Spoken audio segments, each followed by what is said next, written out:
পুরান ঢাকায় একজন ব্যবসায়ীকে চাঁদার জন্য নৃশংসভাবে পাথর দিয়ে থেতলিয়ে পাথর দিয়ে মেরে মেরে তাকে উলঙ্গ অবস্থায় তাকে মেরে ফেলা হলো জনসম্মুখে লোকজনের সামনে। এই যে বর্বরতম একটা ঘটনা সংঘটিত হলো, এগুলো মূলত আইন শৃঙ্খলা রক্ষাকারী বাহিনী তারা যদি পূর্বেকার ঘটনাগুলোতে যথাযথ পদক্ষেপ নিত তাহলে অপরাধীরা এই সাহসটা পেত না।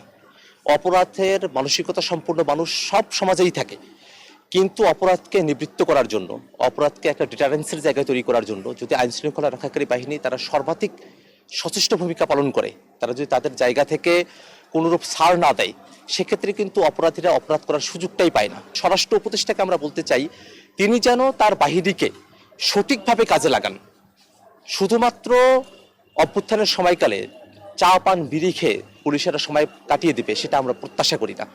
আওয়ামী লীগের সন্ত্রাসীরা যারা আছে তারাও এখনো বুক ফুলে ঘুরে বেড়াচ্ছে, তাদেরকে গ্রেফতার করে তেমন তাদের কর্তব্যের জায়গা।